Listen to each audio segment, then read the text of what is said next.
Hey guys, what's going on? My name's Phil Kearney. Whoa, my chair is sinking. I've lost pressure. I need a new chair. We'll get one. But for now, hey, my name's Phil Kearney. I create role-playing games. I illustrate them and I publish them online. And we are doing some fantasy landscape artwork. Give me a second here. I'm going to need to take a minute to do the update links of me being live and go through my intro here real fast. If you want to skip that, then catch me on the other side after a minute. My chair's lost pressure again. All right, we're gonna let it sit there for a minute. Let me drop my volume down here, grab my link, do the social media buttons really quickly. It takes less than a minute, and then we'll get into it this morning. I've been DMing for 38 years. Hold on. I've been DMing for 38 years. I've been a freelance illustrator for like 25, 26, something crazy like that. I publish content on DMsGuild. I've been doing so since 2018. So we're about to enter, we've just passed our 7th year of creating content. We just finished a project, Crystals of Mabar, that is going to be publishing on DMsGuild. Looks like next week I'll finally have all the assets packaged and ready to go. And then we're going to be diving in on whatever the next book is. So I design a book, I build it, we play test it, we build it, we do the page layouts, and then we illustrate it. So we do game design in the evenings on Mondays and Thursdays, as well as Saturday mornings. We do play testing Saturday afternoons, and then we do art for the book covers and all the interior artwork. We do that Monday through Friday in the morning like this. And that concludes my intro. So since we just completed a project, I'm doing a palette cleanser and just doing some Bob Ross environment painting. I love doing. I need to get this chair fixed. That's driving me crazy, that height. There we go. I love doing Bob Ross paintings. I've done about 130 of them. I use Bob Ross as the methods that I use to learn how to paint landscapes. Like, subscribe, hit the bell icon for notifications when we are live in the future. And here's a bunch of books I've already created on DMsGuild. They'll have free preview. They're chock full of my art and ideas. Check them out. And I guess without further ado, let's get back into it. So we're finishing up this mountain ridge today. I'm pretty happy with everything where it is at. So I'm just going to do a quick zoom in here. We'll start over here. Yeah, it's a little off. This is overall looking pretty good. What we'll do is once I'm finally content with this, we'll merge it all down into a single layer, and we can take care of these like little random burrs that stick out. But right now, all we need to do is focus on the topography of what is right inside this space here. That is our focus this morning, and then we'll get into the lowlands. The reference image that we're using is here. So you can see the same mottled, pockmarked light effect on the stone, and how it smooths out as it gets lower down towards the base and eventually gets covered with distant tree line. And then we have the foreground clipped with the tree line around a lake. So we'll be taking this general idea and duplicating. Our mountain is dominating the scene a bit more than this one is, but I'm just using this for terrain and color referencing. I'm really happy with how this is looking. So we're just going to keep at it until we're done. So take 5. There's one layer. We can keep those. Merge those down. We can merge those layers. Like that. That feels really, really good. Let's see. Next layer. To the left. It is raining pretty good here this morning in Seattle. I am thrilled. I love the rain in the Pacific Northwest. It is so wonderful. We have not had any snow this year, which isn't completely unusual. But once you get into March, you're kind of past the February tends to be the worst that winter has to offer, the Pacific Northwest. And once you get through that wave of chill, once you get through that, you're pretty much done. I'm going to drop the strength of my eraser here. Yeah, let's do that.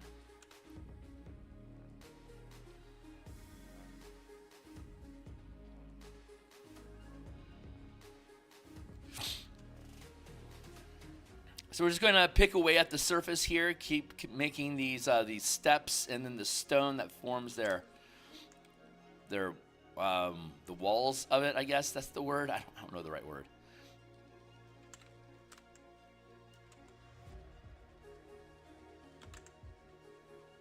There, nope, like that, nope,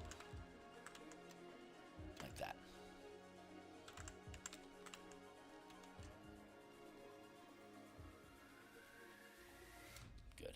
Good. There, pull that in.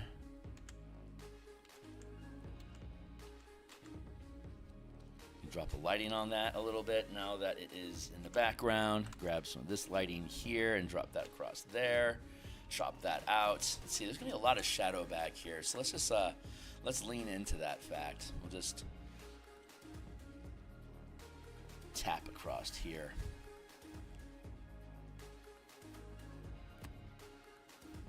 No shit. All right, there we go.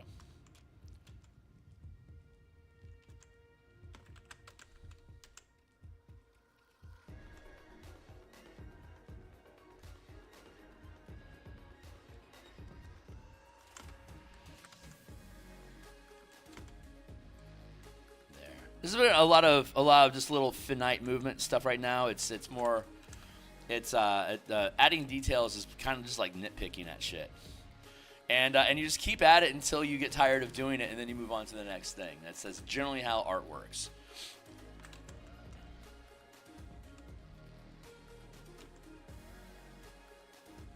Was it Van Gogh that said a piece is never finished? You just give up on it. It's real, man. That is truth.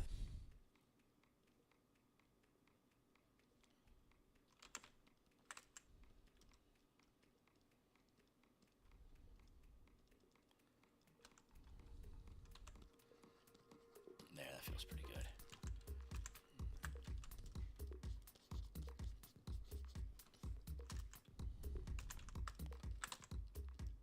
So we'll get this ridgeline done, and then we'll get into the lowlands. The reduced hills, and then we'll start doing the trees, and then we'll lay in the lake, and then we'll need to have something going on in the foreground, and my brain is still getting fed options for what that foreground could be, but I don't need to actually decide on anything until we get there, so I'm letting it fester for a while.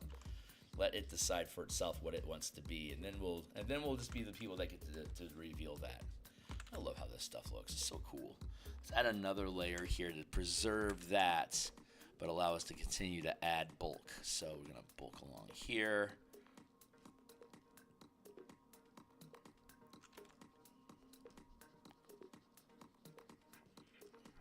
We'll chisel away at that more effectively once we get everything merged down. It can stay a little barish.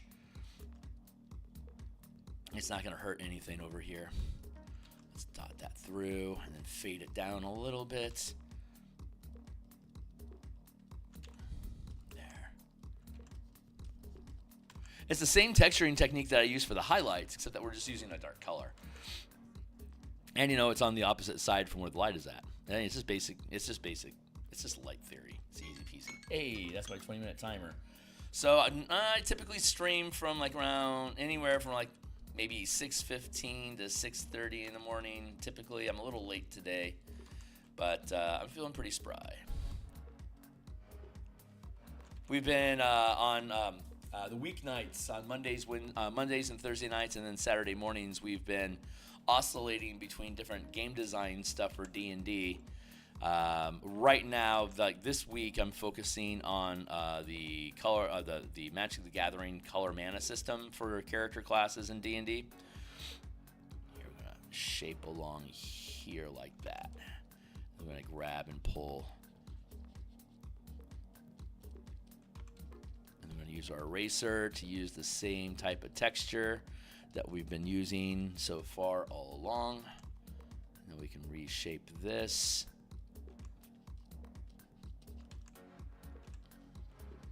Each mountain has different techniques. This one doesn't have any snow on it, so I actually have to do all the work of the corrosion effect of the environment on the rock over time. Most of the times with distant mountains that we typically see in Bob Ross is typically those mountains are covered with snow, so you can make the texture on the mountain heavily de-emphasized. You don't need to focus on the mottled effect or the brickification of the stone, as it were.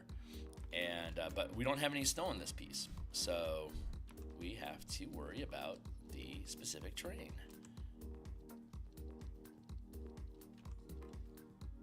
Oh, I kind of like that. I'm going to stop here. Let's start another layer.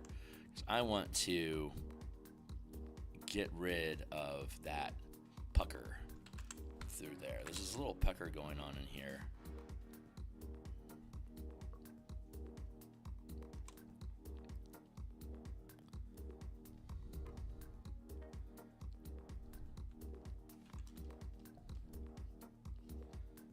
That's better. And again, we want to clean up the ridge line here.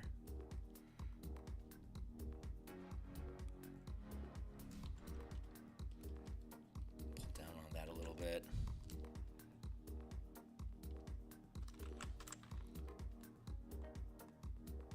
Get this edge clean.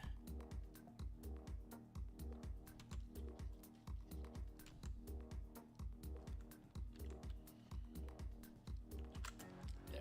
Now, I'm having a devil of a time just cleaning up this ridge edge. If I zoom in, it doesn't look like so much of a problem. But when you zoom out, you see how uneven it is. There we go. All right. Won't even be noticed 5 minutes from now. Since we got this curvature going through here, I want to thicken that up a bit. There we go. And then again, we erase that a little bit to reveal some of the texture underneath. And then we'll go with another layer. It's looking a little bit too light over here, so I'm going to cover that over and then drop the opacity down.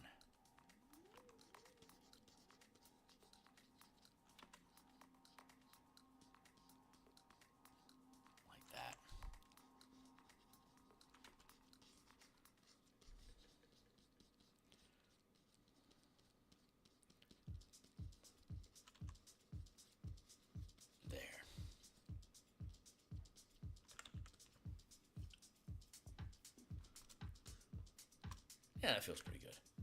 A little bit more texture, and we're gonna be good to go. So let's take all this and merge that down.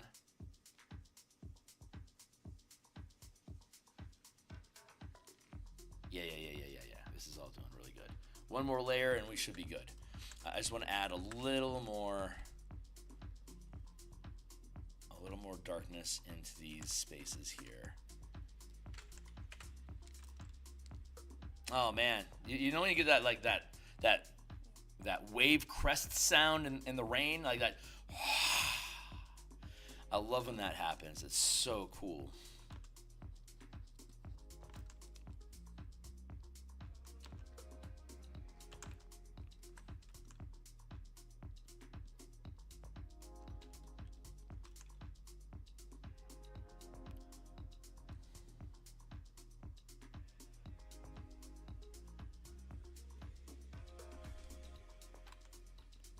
Take this and we pull up, we replace, we pull down. That's how we can blend this lighting into the rock terrain. This type of rock is really great because it has all these like literal vertical lines that helps you line up the shape of the three-dimensionality of the stone that you're working with. It's really convenient.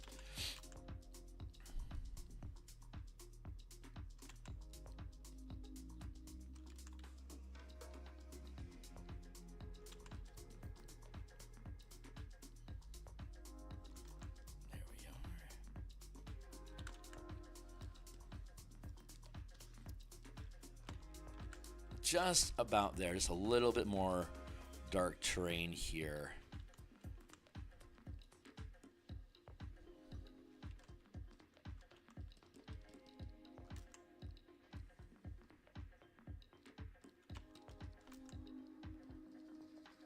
This little crease in here is going to be a little bit darker than it would be elsewhere, because it's the most recessed from the light off to the right.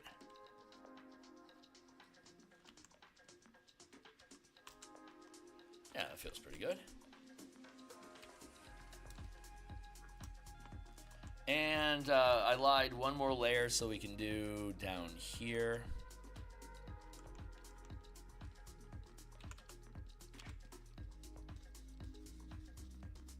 I'll layer that in.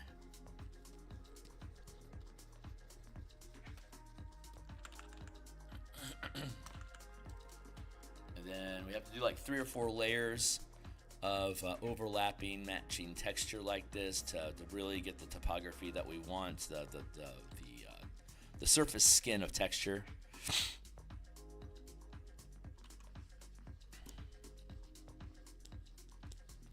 So we're using a light, we're using a 20% eraser. So if the black is 100%, then every time I skim over it, it cuts it down to 80% black to 60%, no, 62% black to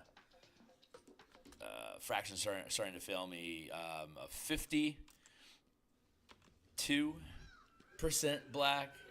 So after like 4 passes, it's like 50% gray. So that's a really light progression. It makes it very easy for me to parse out color changes or value changes, value being light and dark.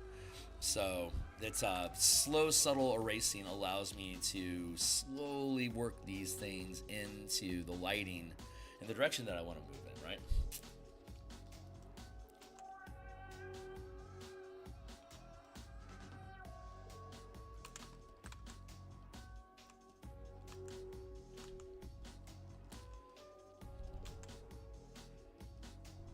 Good. And then we dot in down here that 3rd time.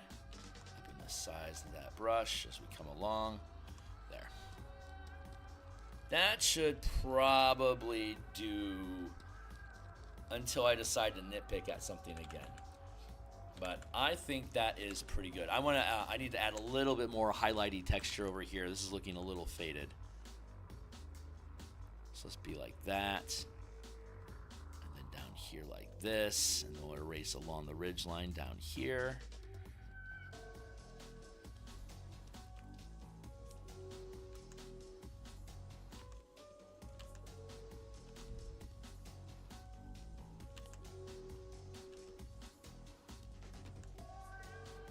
There we go.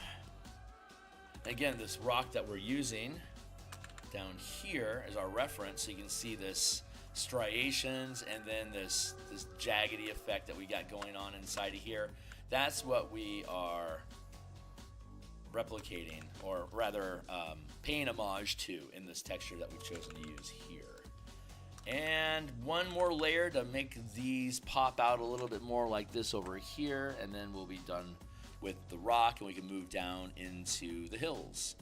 So dot, dot, dot, dots, and then we'll fade that in a little bit just to make it merge, and it kind of just disappears into the piece.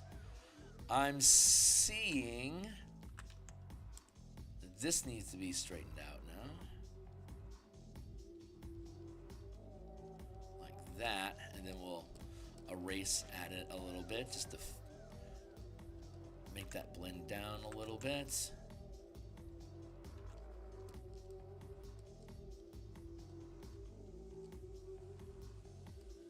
There we go.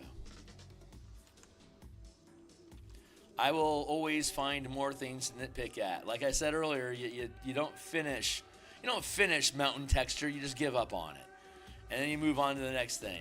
Like how much of a difference am I really making? How much of a difference at all did I make? Well, I feel like I have, at this point, consistent texturing and color density across the mountain. And we can now, let's fix this for a second here.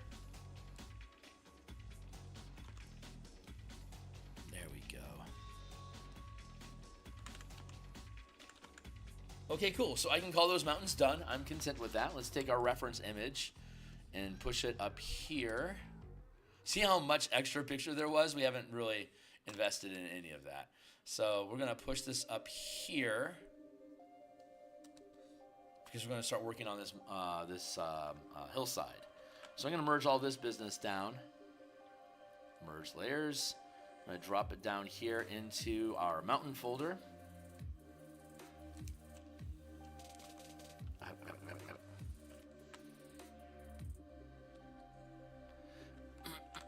Package that up. Zunk it down. Pull that all together. Duplicate that. Merge it. Folder, mountain. I'm not ready yet. I don't want to spend the time this morning to go through and clean up the edges, but tomorrow morning we'll probably come back through and clean up these edges so it doesn't look so cut out. We can blend it in a little bit better, but I'm feeling the energy of the day moving towards getting started on the hills. That is important to me, so let us begin at the beginning. We're going to grab a color reference here, this massively yellow. We're just going to drop that in across here initially, and then we'll figure out like here's our dark lighting here.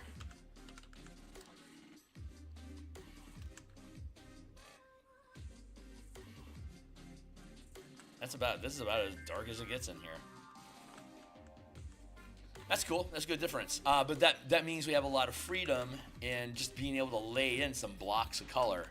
So let's get blocky. I'm gonna raise this up just a smidge like that. Let's switch our tool to a round brush for now, just so I don't have any jags.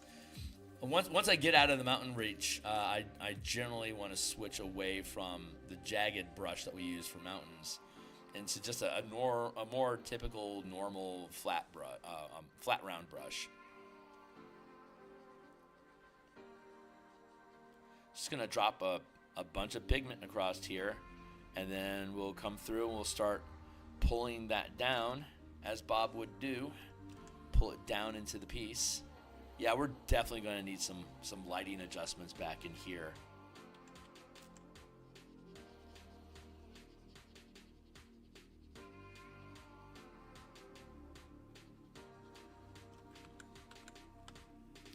Let's actually layer up. Start here like that, and then here is some reference like this. Help push that ridge forward. Cool. We got that, but we don't need to worry about that right now. We're not going to use our mountain chisel anymore. We're going to go to our cloud brush. This is the brush that we use for smudging stuff, so we're just going to grab and pull.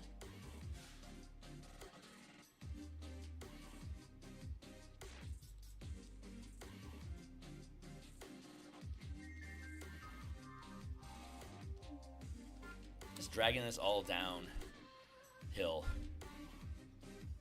Like yonder. And now we can drop this to a really low opacity to help blend it out here along the mountain base. It doesn't matter that it's sloppy right now. We're just filling in space and getting kind of like getting a read. Feel how it sinks, because we'll do texturing over it like we did with the mountain. Not the same type of texture, but you saw our ability to texture. So we will play that same textured ability to this hill line, and then we're going to end up covering a lot of it over with trees.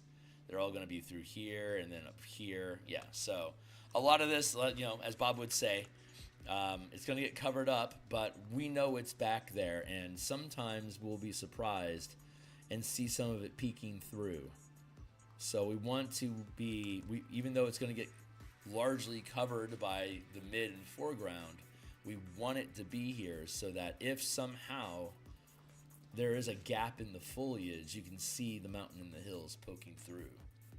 that's just adds that's just a subtle nod towards realism in your world that your eye will pick up on, as that is like this information is present, because your eye knows what should be there, even if you don't even really know what it is that you're looking at. The brain will pick up on inference and get a general good gist of like what the hell is actually going on here. So you want to make sure that your physics are reliable throughout the piece. That feels really good.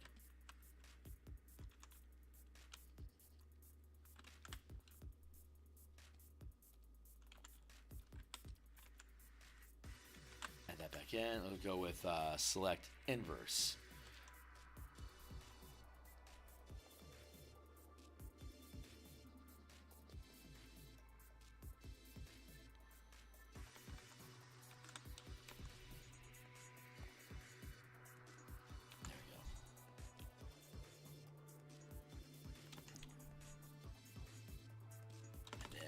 This in. We need to up our eraser, up our strength of our smudge brush so it pulls the pixels easier. Now we can see again it's starting just to create this cool lighting effect here.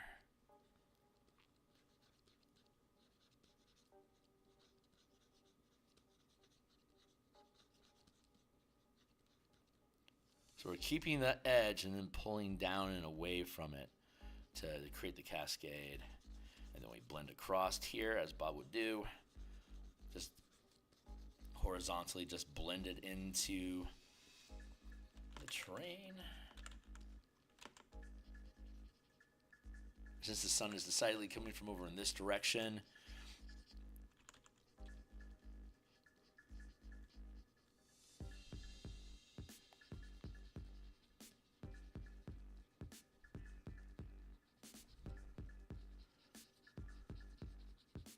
something like that feels pretty good.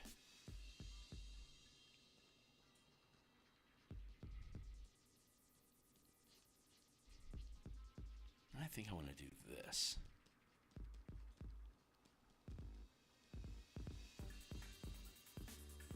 Break down across like that. Let's grab this line here and switch to our round brush with 100% eraser now. Let's carve through here like that. Ooh, fun idea. What's going on up in here? Yeah, they're pretty yellowish. Let's check our mountain line here. Yeah, it looks like it literally just comes up and fades into the mountain. So I'm safe to just go ahead and melt this stuff into the terrain. That'll be cool. So let's just do that. Let's play with that idea here for a few minutes. Just melt this stuff up into the rock.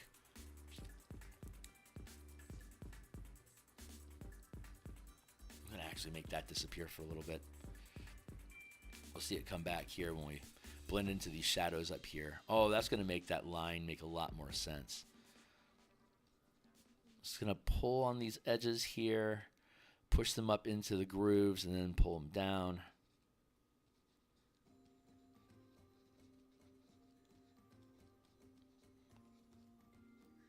So they feel connected.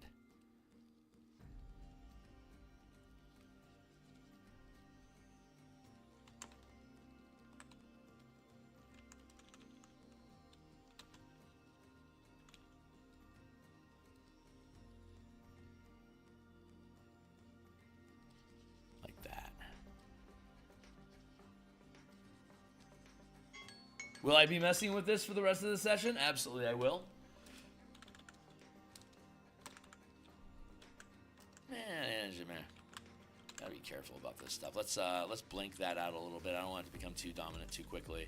I like what we got going on there, but it's untamed right now. It's an idea that I don't fully grok yet. So I'm going to just let this color just sort of fade in and push into here to create some lighting differential that helps start defining form inside this space.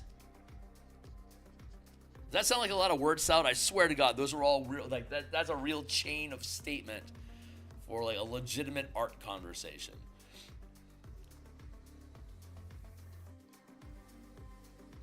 Because because I'm in the process of both understanding what is the material that I'm working on, what is its texture, its viscosity, if you would, for how it like slides down off this mountain range, how it's interacting with the light, and what is the actual bulk of this hillside's form that is going to catch light at different angles. Like, where are my pockets at, where sunlight is naturally going to dip in or through.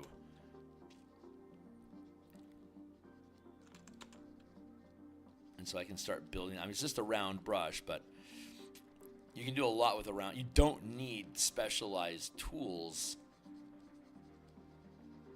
to create paintings. If you have a particular type of brush stroke that could be replicated as a default brush, then you should consider making a unique brush out of that. All the unique brushes that I have here, we developed over time by studying Bob Ross paintings and developing them into being able to do this kind of stuff.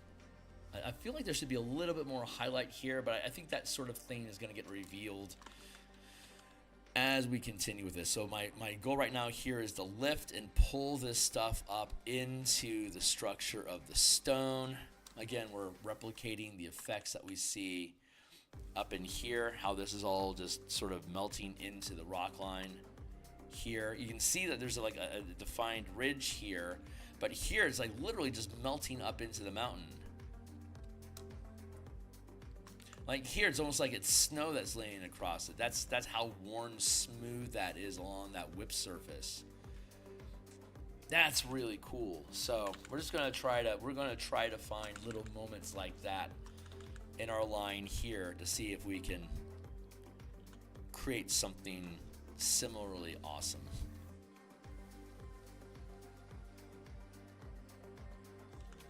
No guarantee of success. All we can do is explore. Again, I've never done a mountain like this before, but this is definitely leaning into the general principles of snow lines on the mountains that I am used to painting, which are the Bob Ross classic Alaskan mountains, which have a very different vibe than this more like almost Persian feeling, or like southwestern America. It has that aridness feeling, even though there's trees in a lake in this in this reference image that we're pulling this from. The mountain itself, it feels like an arid sort of mountain.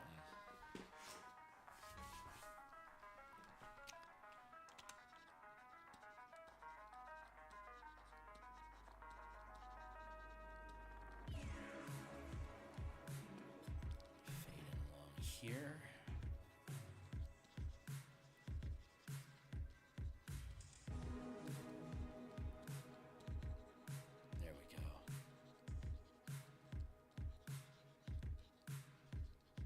So we'll be back again Monday through Friday. We do artwork like this. I'll be back tomorrow morning again to continue the next step with however far it is that we get through this piece. And when we finish this, we'll just start another one.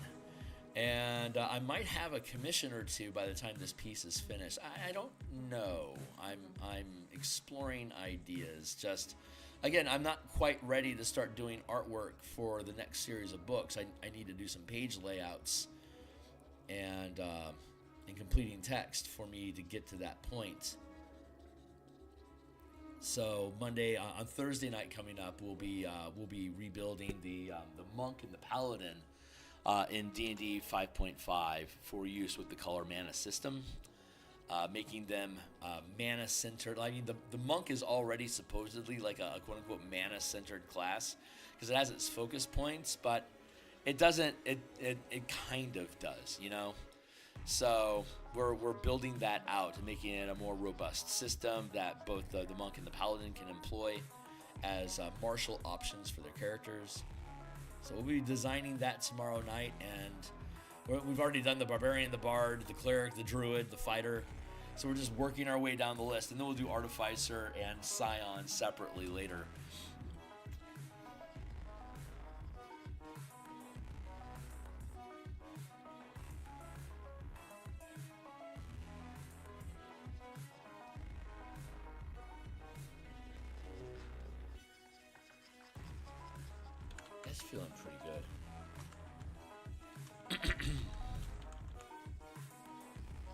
and just hit this with like a very mild 10% eraser just to get that stuff to fade into the rock that does exist already a little bit more. You can see how that's blending very nicely now. Skim across there and just dig into that a little bit. There we go. Oh my god, those squirrels are just absolutely scraping at each other. It's so great. That's the sound that squirrels make. Love me some squirrels, they're adorable. But they sound like creaking doors.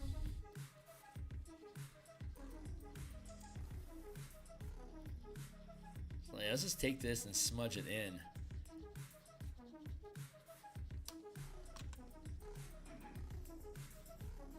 And then we can come back through and we can redefine the a ridge line if we want to build it out.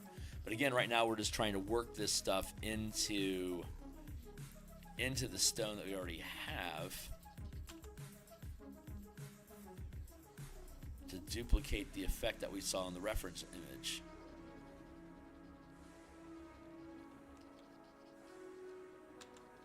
Let's take and pull upward to blend up and back in.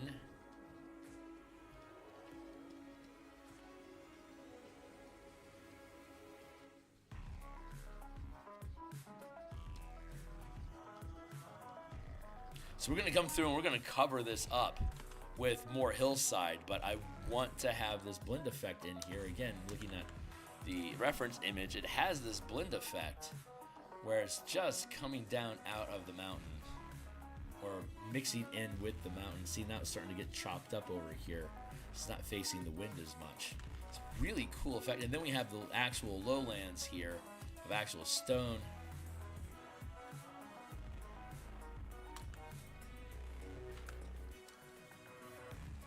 Nice. Yep. So we got layers going on. So,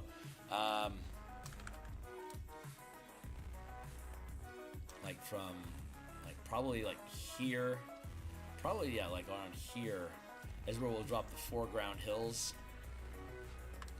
So about this much of what we're doing is going to end up surviving, but that's okay. It doesn't have to be a lot. We might have like a neat dip that comes down through here to help highlight that. We'll make that a low point perhaps. I'm seeing it, you know? I'm seeing it. But we don't have to have all the answers yet.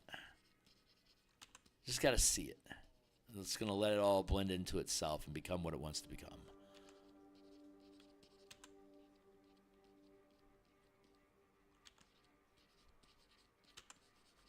There, just keep blending it in until it just feels good.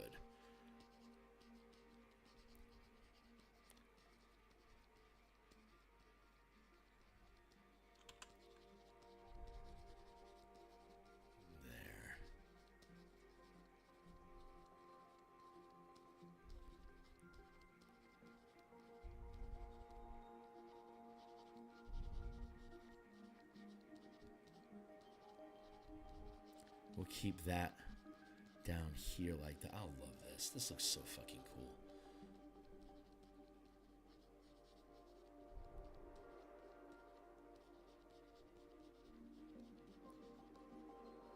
Yeah, we can be like this.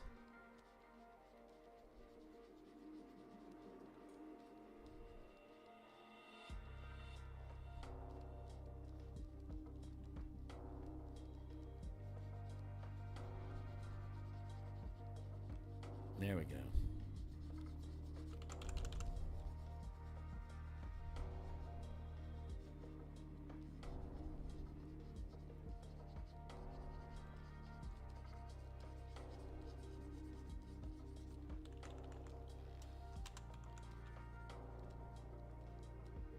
And we'll have to add the texture over this. Right now we're just getting the lighting right, so it feels good. So then we can go over and we can actually just layer in highlights and shadows into it, much like we did with the mountain up here, just using a different texture.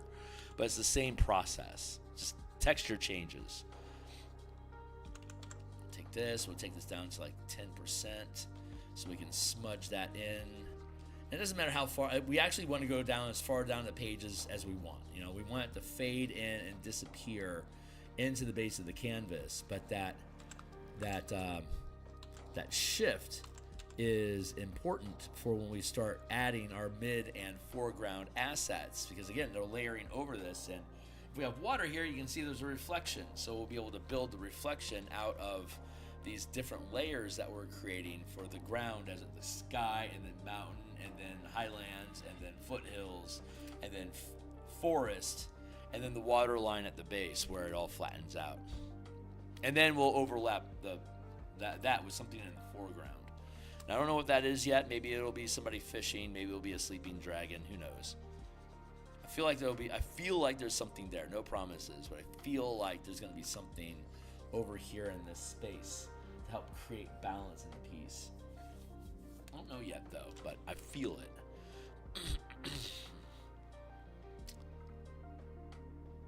Yeah, I feel stuff here.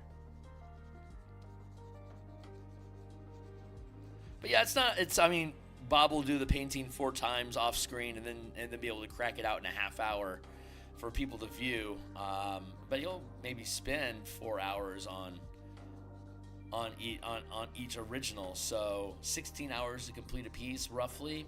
12 to 16 hours of research time, reprocessing, practice, and then actually running the show.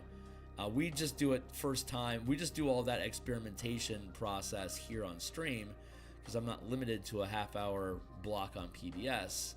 That I got to be onesie dunsy and get out of here. I can actually spend more time, because it's going to take more time, so I can afford to spend more time on exploring how this different texturing and lighting and all these effects work in Photoshop.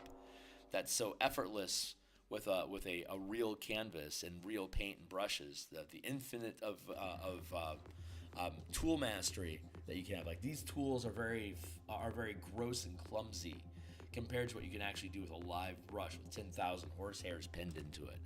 Like, that is an incredible piece of machinery that cannot be overemphasized, how much of an impact that has on being able to produce literally anything you can imagine. These tools are far more limited. They make up for it in really cool and interesting digital manner, but they're still inferior tools in painting.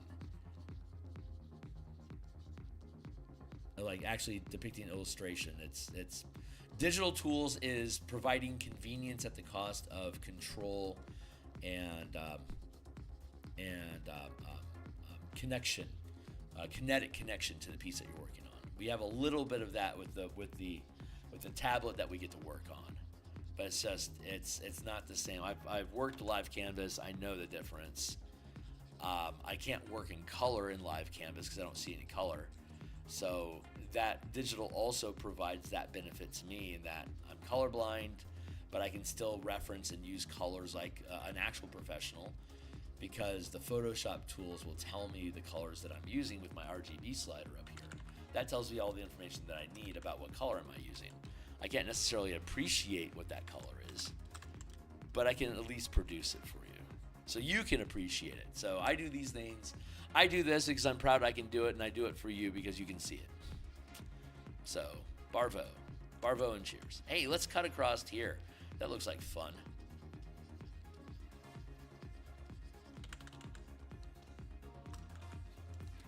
And we can blend in lowland. This is all going to get covered up with trees back here for sure, but we can blend it all up and in.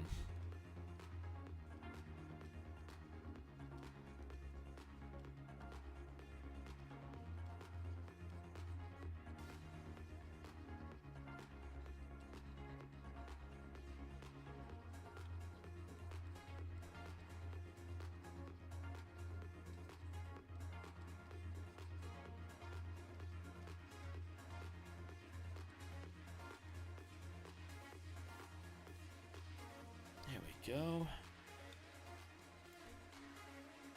Again, just creating that layering and having each of the layers blend and melt into each other, so they look like they're part of the same. Even though I'm working on separate layers, we can work them in so that they merge together properly and feel like attached topography, attached terrain. That's probably the right way of putting that. It's a fun little pocket.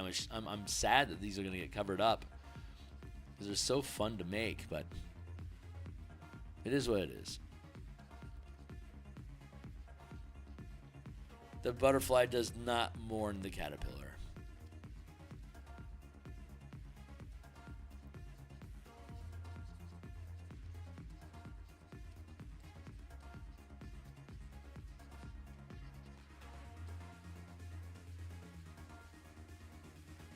Keep on blending, Kearney. There you go, buddy. It's all stipple and smudging. That's basically all we do. Stipples and smudges.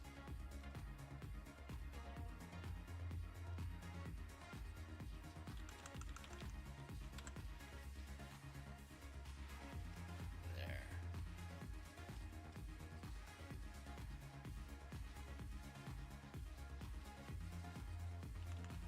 There you go. That feels really cool.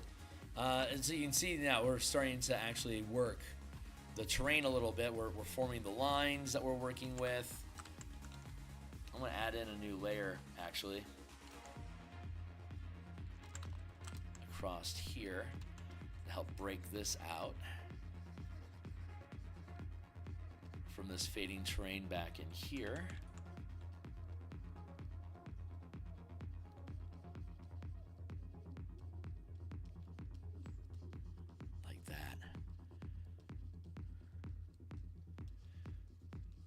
The rain has stopped for the morning, as it does in Seattle around 8 o'clock. The birds are starting to come back out and hunt for seed.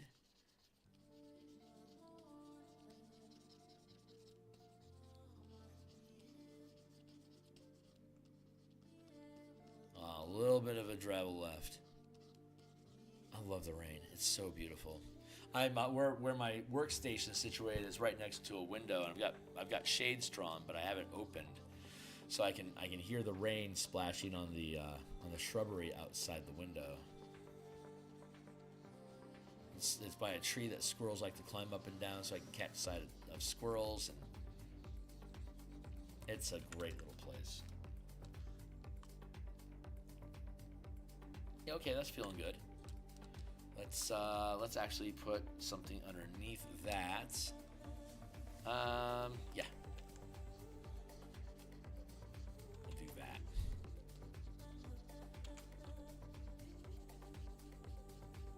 that. Right now we're just working on lighting, and again we'll add texture on top of the lighting.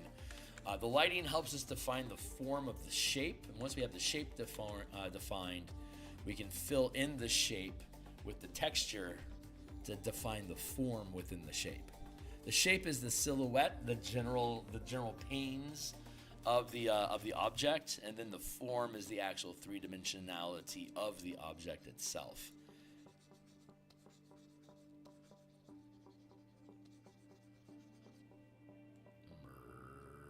Merge down.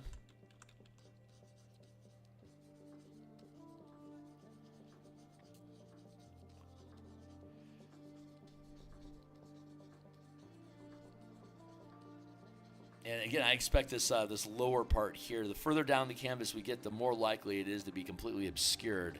So we get more and more vague on the details as we move further down the canvas, but we still need to make sure that its structure is intact. So, like I said, if it pokes through upcoming mid and foreground layering, it'll be there for its own internal consistency. Size of the brush here and just work it like a triangle, spreading it out, splaying it out, flattening it out, so it becomes like a sharp point that then splays out flat. Hey, how am I doing on time over here? 7:36. I've got 20 minutes left, guys. And hey, we're working on the mountain. We're working on the hill line, like the lowlands, like I wanted to. Very happy about that. Well, highlands technically. Just keep working this into the canvas.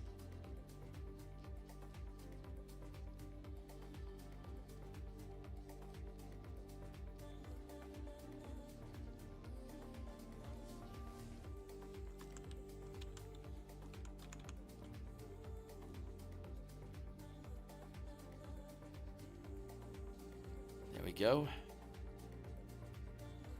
Working again. We're working down. We're creating the slopes by pulling the paint from the top where it's densest and flushing it down the canvas where it spills and desaturates.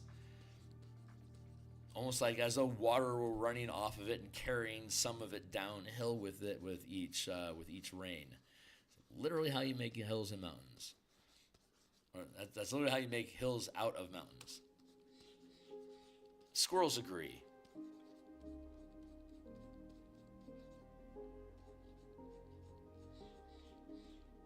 Yep.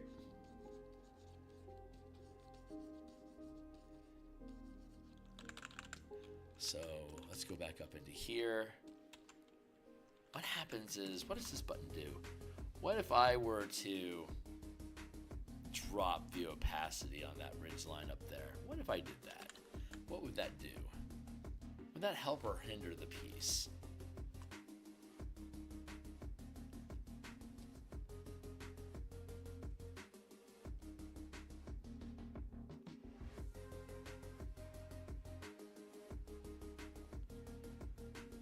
Just asking questions. Let's drop that Let's drop the opacity a little bit and see how that works for a little bit. Ooh. I know what I can do. I can take that same mountain razor brush and drop it down to a 10% eraser and pick at the surface a little bit inside here just to fatigue it a little bit. That might work.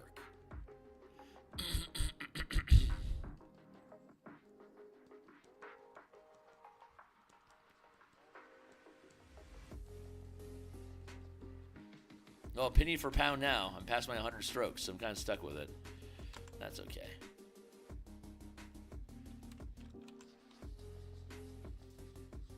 Blend that in again.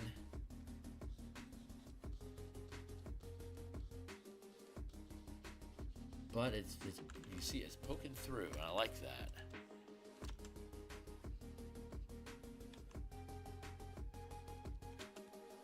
I like that a lot. I'm gonna keep that in line. There we go. Yeah. That's good. And now I'm going to merge these layers down because for some reason my heart told me to. I don't necessarily agree with that decision, but I'm not in charge here. I'm just trying to follow my heart. Let it lead me to where it wants to be.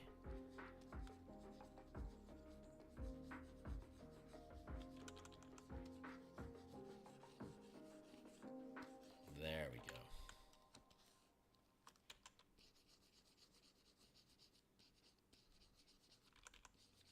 Up the size a little bit.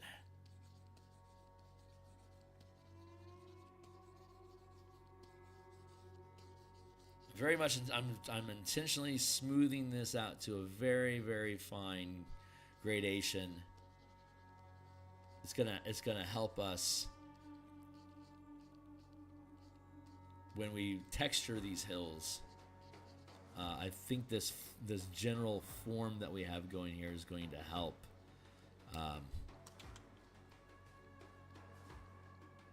Guide the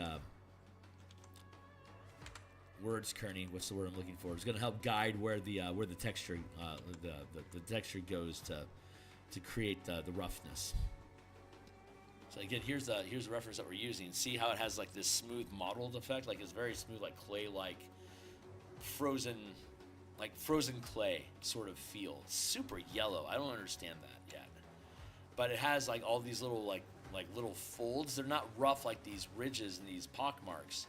They're like those pock marks have been smoothed out into just little ripples over time. So I want to have that same smooth rippling effect going on. So that's going to be our next piece. So I don't have to use as rough of a brush as I did for the mountains. Like the chisel wouldn't be appropriate. It's too rough of a brush.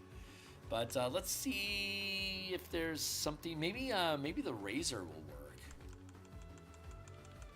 This is our razor.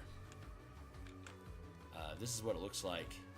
So it has like these good vertical, it has these good streak effects going through it. I'm not sure if the hard edge, the straight line is going to work so good with this terrain, but I'm willing to try it. I'm going to actually thin it down a little so it has a direction to it. You see, I think we can make that work. So we're gonna fuck around with that for a little bit, find out what's what. Let's see.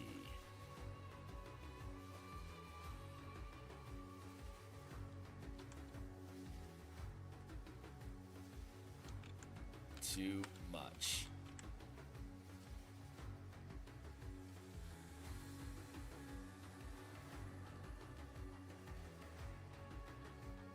Let's carve that down.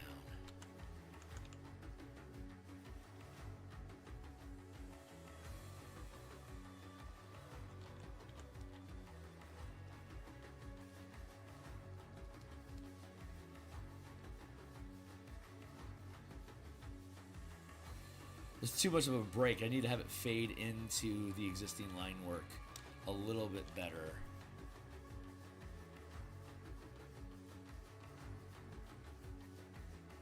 So I'm just stabbing at this with the 10% eraser.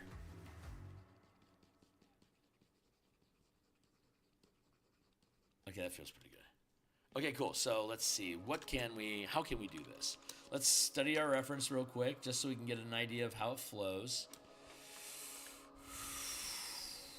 I like this. It's like this is like curving around like this.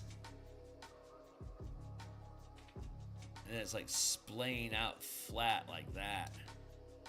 You see how that's doing? Interesting. All right.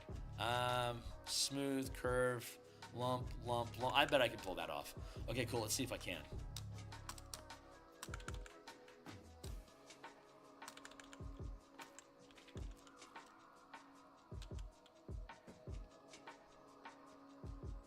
I'm just gonna start with some lines and just start filling things in and see if the rhythm catches and flows for us.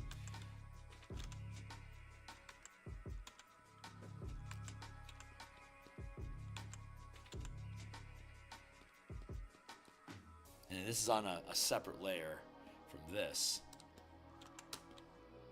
So we can't make any mistakes. We can just explore and have ideas. And if it ends up shaping itself into something that looks cool, then awesome. If not, then it's time served, and we start again and we try something else.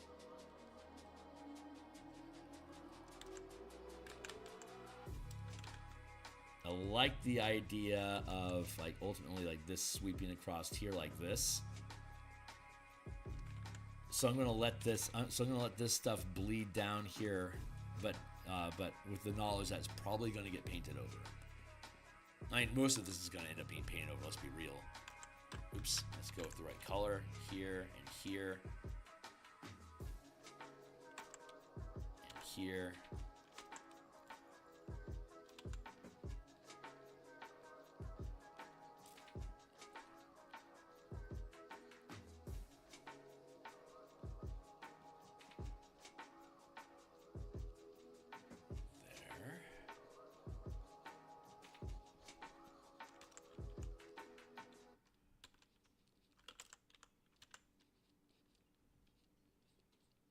So yeah, let's add in the shadow first, and then we'll add the highlights on top of it to give it that ripple effect that we want.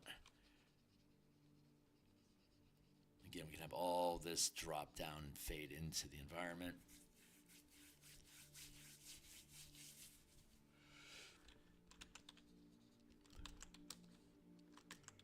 I think we want to do something like this.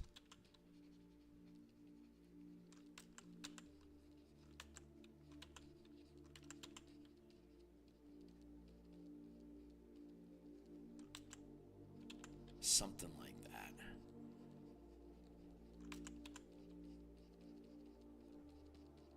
Oh, the rain started picking up again. Blessed day.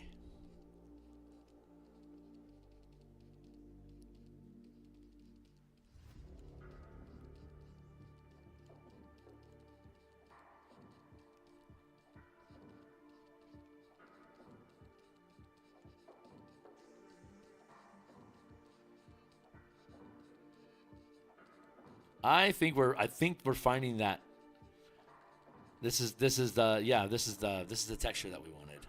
I'm pretty sure this is feeling pretty good.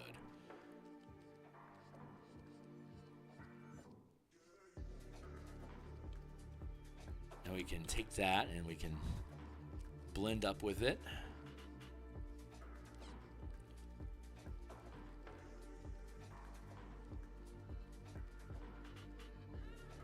Really just lean into the shape of it and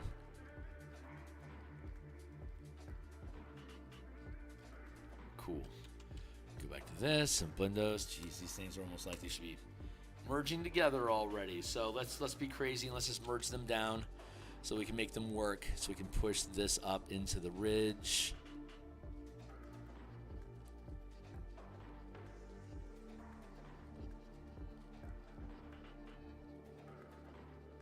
Yeah, something like that. I'm gonna blend that across like that just to smooth it in a little bit. Pull that down. Neat. Oh, hey, what's up? Hey, Fox. Hey, I'm glad to hear it, my man. I'm in love with this piece. I do not care how long it takes. I am just thoroughly in love with this painting. It doesn't take much for me to fall in love with a landscape, but I am certainly smitten with this one. I'm glad you're enjoying it too. There's a lot of new fun techniques that we're finding with this type of stone that I don't typically work with. So I'm really enjoying the process.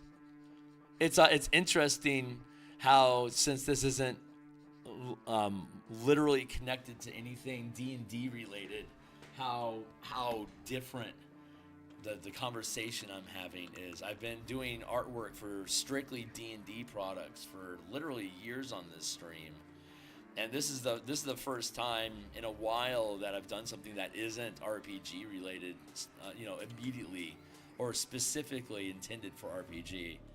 It's just, I'm just, doing a landscape. Just grabbed a cool piece of terrain and decided to paint it.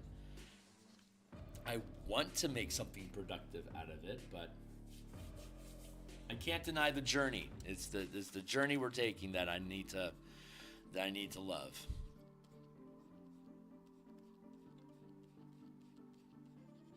But it's really turning out nice. I'm really thinking about reducing the size of the whole thing, like in a reference image, it's much less significant in the overall image, but I don't like the amount of water that we really have going on here. I'm more interested in the piece maybe like this at best, but still the mountains in the space that I'm using, the mountains are far more prominent, and I'm thinking about shrinking them down a little bit and pushing them up towards this direction a little bit more. I don't know. I'm happy with where it's at right now. I mean, obviously I want to keep this so I can work the terrain, but that's something I'm thinking about.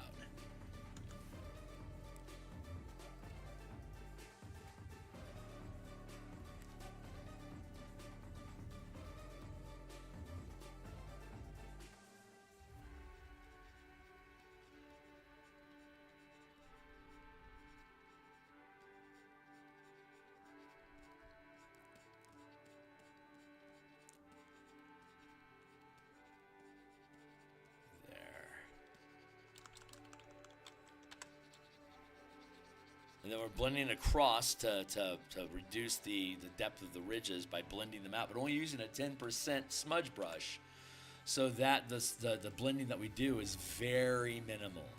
It still leaves a lot of color, texture information left behind that your eye is just going to attempt to melt together for you. Again, these are all just manipulating your eye's perspective and using the illusion of proportions and lighting to simulate these three-dimensional spaces that our eye acknowledges, but it's all just an illusion that we're fucking around. Actively trying to trick the eye into seeing stuff that it literally isn't here. It's just pictures, images, they're tricky like that. If it's good enough, your eye will convince you. Just like with VR, your body convinces you it's real,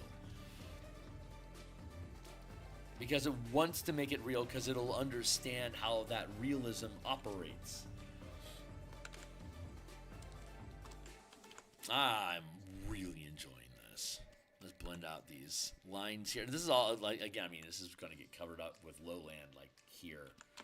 But it doesn't matter. It's just we know it's here, and we want it to be here. We want this consistency. We want this detail.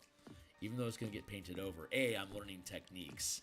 So every brush stroke that I use is training me to perfect the brush stroke so it becomes better. Skipping work is skipping skills. So you want to work this. You want to work the canvas. You want to work all the steps, even if it's going to ultimately get covered up with something. That's what makes it real. Is that depth, that psychic understanding that you've been developing for the piece. It infuses the illustration. I think that's the problem with GPT. Is like you can't feel any energy in the image. It feels, a lot of it just feels dead. I think they're going to be able to escape that with motion. Like as we get more and more like into like Giphy or like short video being produced by AI, and it gets like body movement nuances better, it'll be able to trick us into feeling that it's more emotional and alive than it is, because it'll be able to simulate our movements better. It'll move with us, and we'll understand those movements. So it'll feel more alive. But I'm not just being an asshole about AI, because I'm impressed with AI, very much so. But there's a deadness to it. It's like the infinite amount of detail that an AI image processor can dump into pixel space. It's like it doesn't matter how much information it throws at us, it can't hide that this doesn't have any living energy in it. Like you can feel it. I don't know, maybe I'm making shit up, but I feel like I can feel it. Like it's not there, it's missing. I don't know, maybe that's just me being a snob.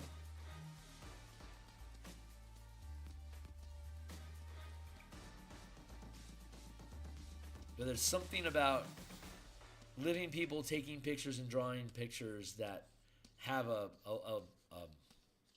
sentience attached to it, like an actual like living and emotions. It has an energy. Even if it's shit art, it still has an energy to it that's different from AI stuff. It just feels different. Anyway, I'm probably just talking out of my ass, so never mind. Yeah, that feels really, really good. I like that. Let's see, how are we doing on time? It's 7:55. Yeah, I've got a minute left. So I'm going to go ahead and pump the brakes here right now. And I'm a liar. Let's add in a little bit more.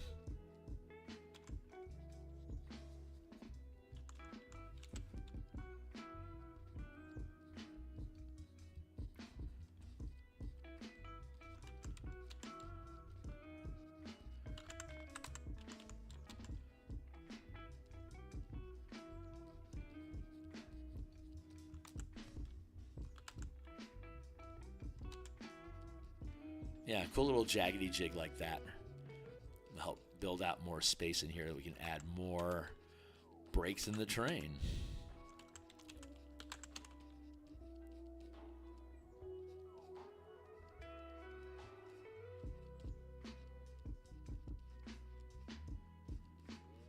Since I'm using another layer, I can drop new rivulets in here, and they won't screw up the stuff that's underneath them, and it'll just add and build into it, actually. So, good thing.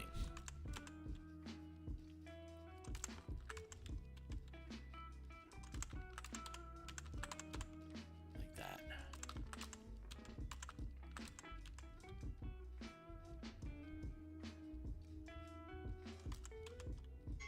If I start over, there we are, see, that's my time. So if we start over here and we work our way in from the edges where the angles are more radical and there's less consequences, we can practice and train off center. And as we get better with these techniques, they're naturally pulling us further towards the middle of the page, where it's really important that we get them right. So working outward in allows us to focus our skill set to where we want it by the time it becomes center camera.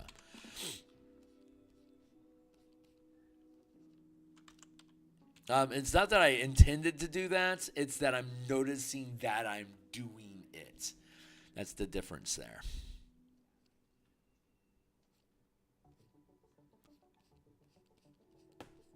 So I can break these into different little chunk regions and then have them fold together further down the piece when we get into the lowlands.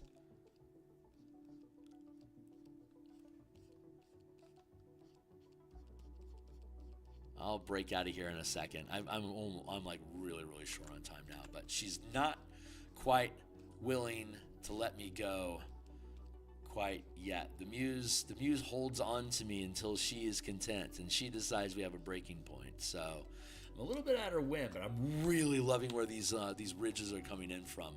This is super cool stuff. I'm glad we allowed her to have such tight hold on the reins to keep this flowing, because I'm really liking these little ripple effects that we're coming up with in here. These feel really good.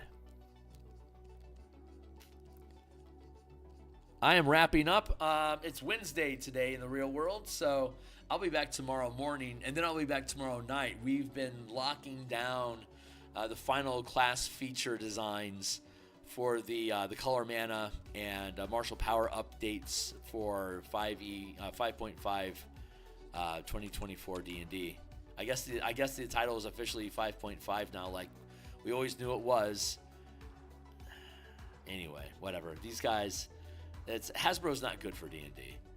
I'm glad they have such deep pockets to be able to keep it alive literally forever if they want, but I don't think they know what to do with it.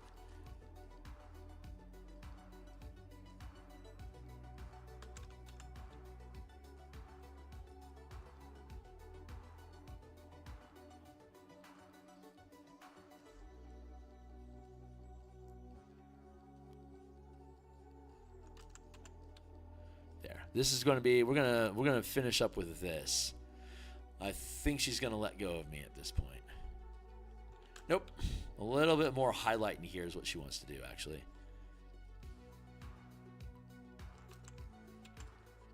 So we can use these highlights to create growing ridges, while we can use the shadow to create recesses.